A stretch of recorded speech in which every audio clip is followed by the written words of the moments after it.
Welcome everyone to this briefing brought to you by the Israel Defense and Security Forum, IDSF, and Hebrew name is Abitchonistim. Thank you so much to all of our viewers and supporters for joining this briefing and staying with us despite our late start here. It is a great privilege and pleasure to be joined today by the founder and chairman of IDSF, Brigadier General Amir Avivi. Since we're starting late, we're going to jump right into it. General, the hot topic right now is a hostage deal. What can you tell us? Well, I think that the willingness of Hamas to even talk about a hostage deal is mainly because of Philadelphia, because we closed their oxygen, because they can't rebuild themselves, because we killed Deaf and we are trying to apprehend Sinwar. The military pressure is putting a lot of pressure on Hamas, and they are trying to get a deal where basically they can rebuild themselves. This is why they are insisting on the IDF pulling out of Philadelphia, even if it's for a month and a half. And I think that there is also pressure inside Israel for a deal, but I must say that I saw some in-depth surveys about really what the Israeli society thinks, and I think that the vast majority are not willing to agree to a deal that means that Hamas will be able to rebuild themselves. That means that more soldiers will get killed. So yes, people want a deal, but want a deal according to the parameters that were set by the Prime Minister, which are basically not leaving Philadelphia corridor, not letting terrorists get back to the northern part of Gaza, getting maximum hostages and not minimum, and also being able to renew the war after a certain period of ceasefire. And really, the big question is, can we make Hamas adhere to these parameters? And I think that when the commanders of the army or the Shin Bet, instead of standing strong and saying, yes, these are the parameters and we need to keep them, are saying, no, we will manage. Whatever the decision is, we can manage without Philadelphia, we can manage without Netzarim corridor. This is a very big problem because it empowers Hamas, and it's not something that the Prime Minister can agree to.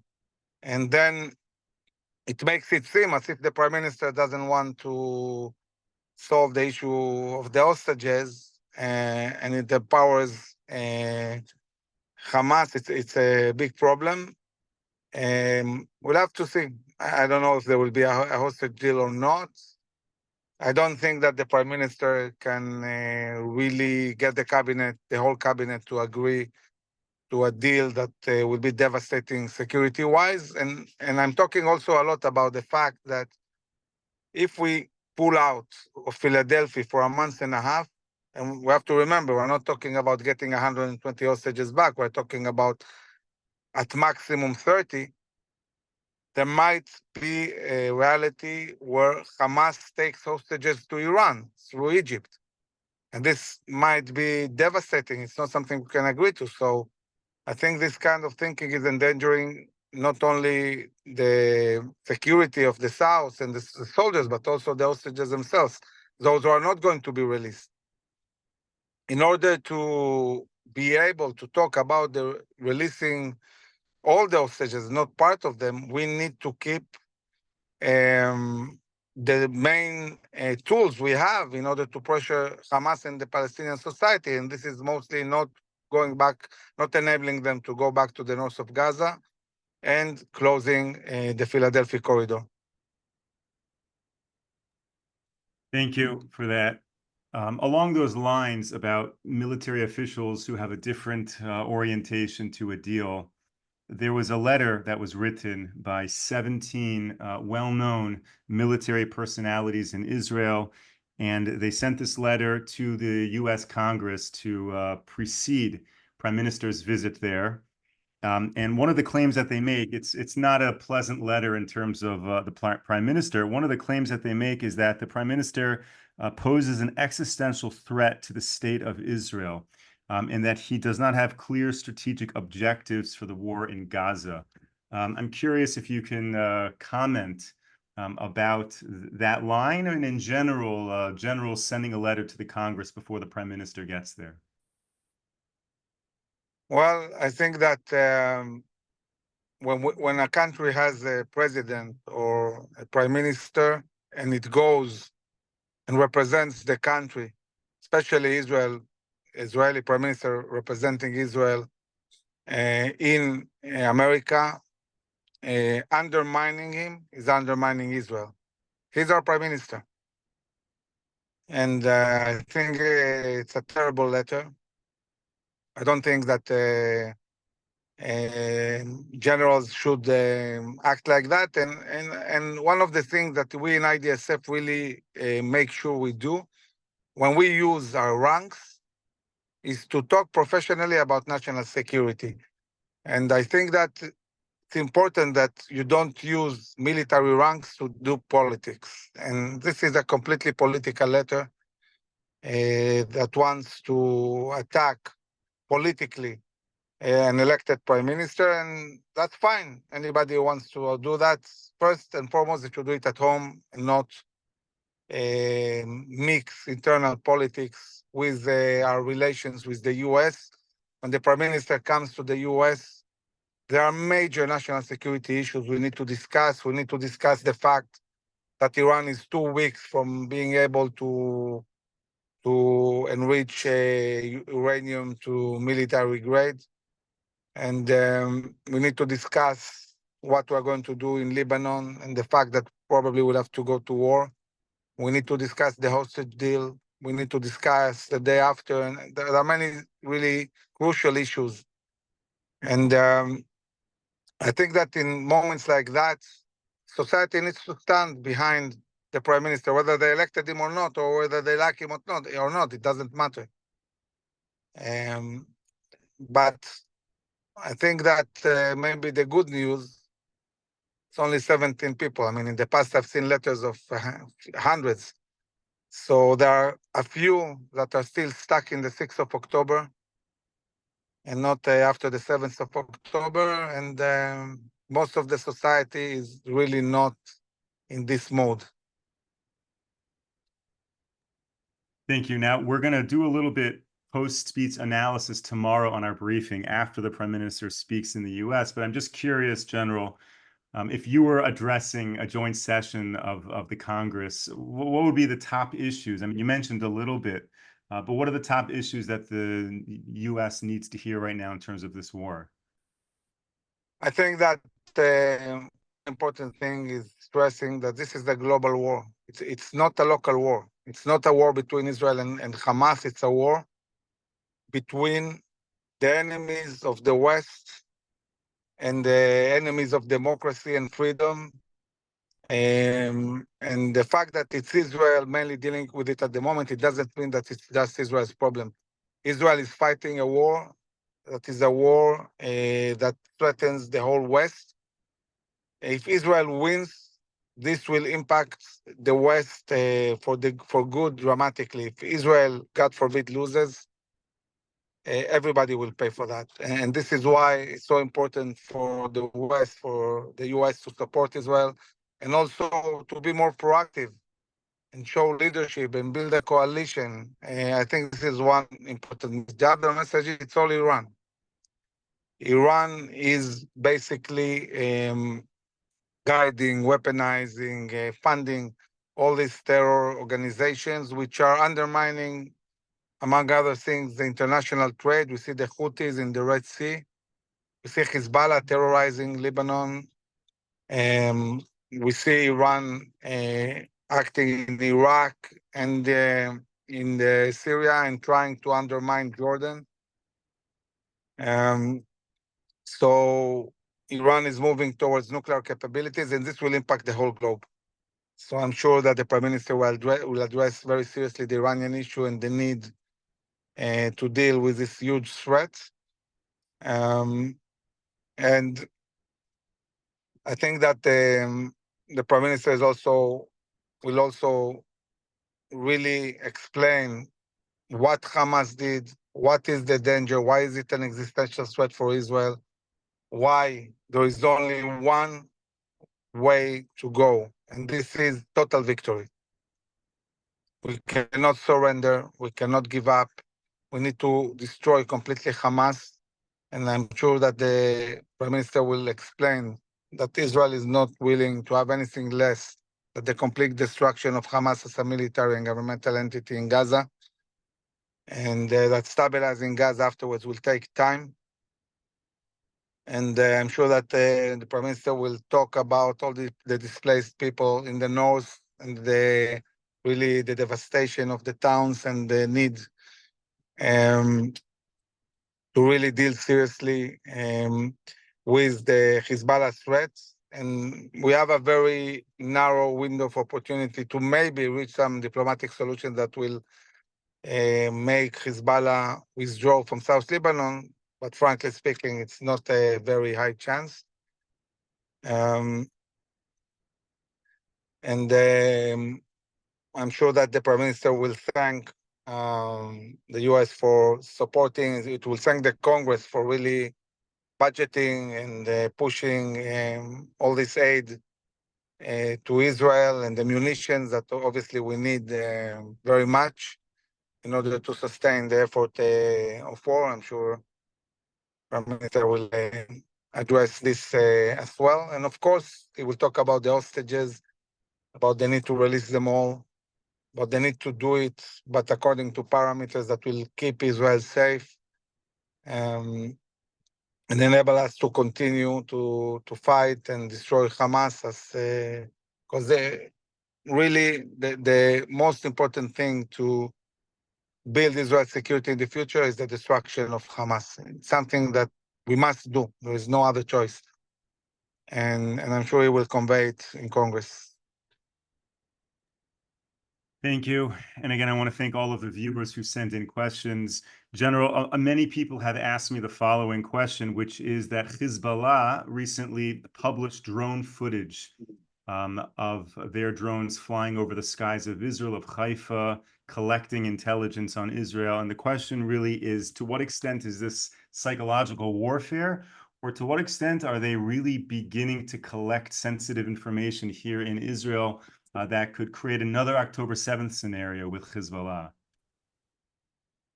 Well, Hezbollah has been collecting intelligence for a very long time, and even had spies spying for them, some Israeli Arabs that they recruited in order to spy and get information. As any semi-military organization, terror organization, they try to collect as much intelligence as possible, just as Hamas did. And I think that really, and it's exactly what you said, Moshe, what worries me, it's very crucial if we go to war with Hezbollah, who attacks first. It's crucial. And this is why I urge the cabinet, the Prime Minister, to be proactive and not wait and do what needs to be done. We said it 2 years ago. Israel has only two choices. It's our 6-day war scenario or Yom Kippur scenario. We had our Yom Kippur scenario. We don't want another one. One is enough. So now we need to be proactive and make sure that we are the ones leading and we are the ones being proactive and really shaping what will happen in the north. Thank you. Okay, and another big question that people have is to understand the threat from the Houthis, whether the Houthis are just a proxy taking orders from Iran and kind of this threat in the background, or whether there could really be a multi-front war coming out of Yemen.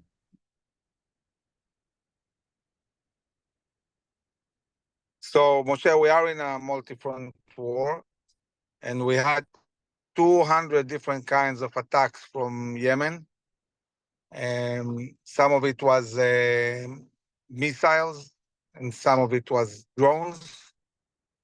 The Houthis are affecting Israel mostly economically because all the ships that are supposed to come through the Red Sea to the port of Eilat are not coming, and the port of Eilat has lost a lot of money. And Israel is impacted economically, and Eilat is impacted economically, but by what the Houthis are doing. So also Israel's response was attacking their port. What we did in Hudeda, attacking the cranes, attacking the oil tankers, but there were not all of them. There were 30 oil tankers. We attacked 13 out of 30, and we could have taken also the electricity out, but we didn't. So Israel is signaling, we hurt you and we can do much more if you continue attacking. So we'll have to wait and see what is going to happen. But I think that the Houthis are in a big dilemma. If Israel conducts one more attack, they're going to completely lose all the oil, all the electricity, and this will be devastating for them. And also it's sending a very strong message to Iran and Lebanon. What we did to the Houthis, we can do to you.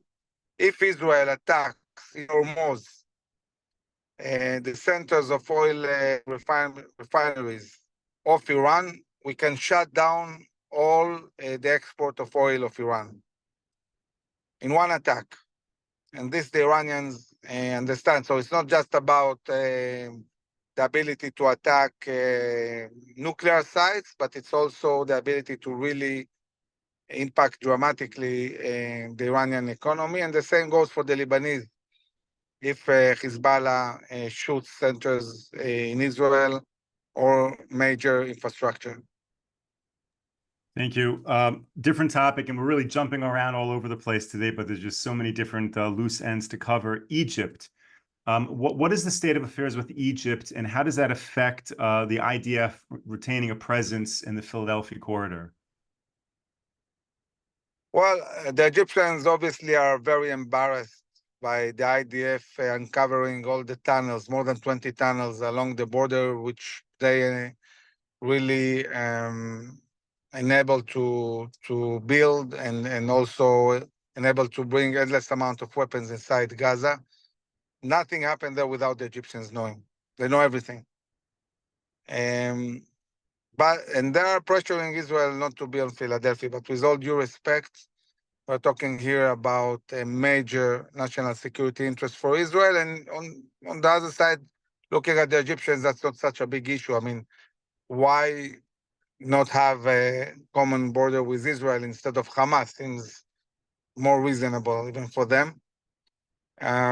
Egyptians, unfortunately, in the last few years, the relationship with the U.S. Is less strong than in the past. Egypt is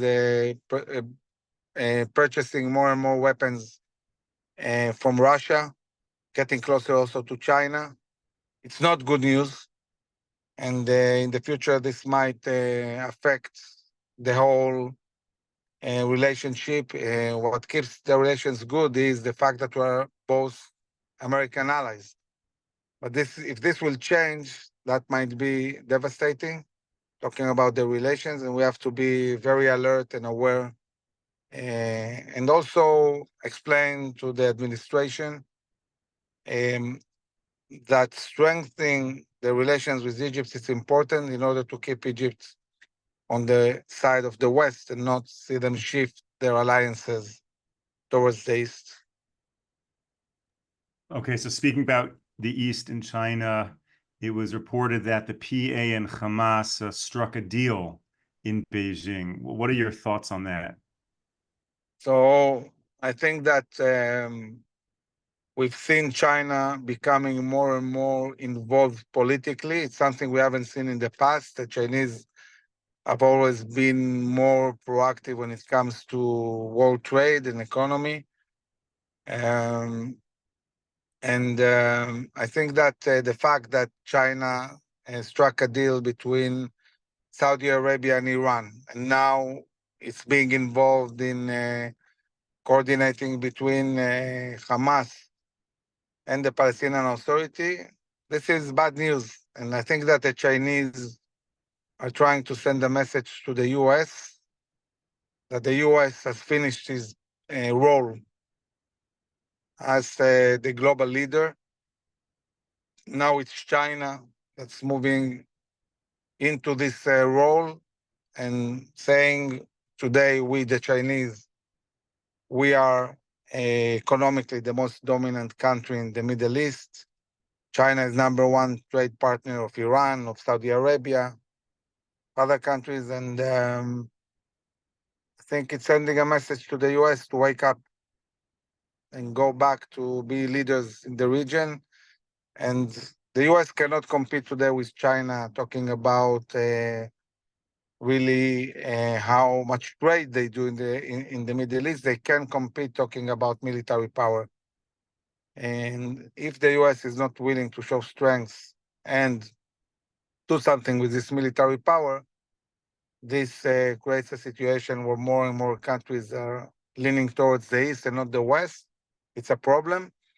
And I'm hoping that the next administration will address seriously this problem and show more leadership. Well, I certainly hope that the U.S. wakes up and hears that message. Brigadier General Amir Avivi, thank you so much for joining me today. Thank you to all of our viewers and all of our supporters for joining this briefing. We will be back with you tomorrow, 10 a.m. Eastern Time, 5 p.m. here in Israel. Until then, stay safe, stay strong. Take care, everyone. Thank you.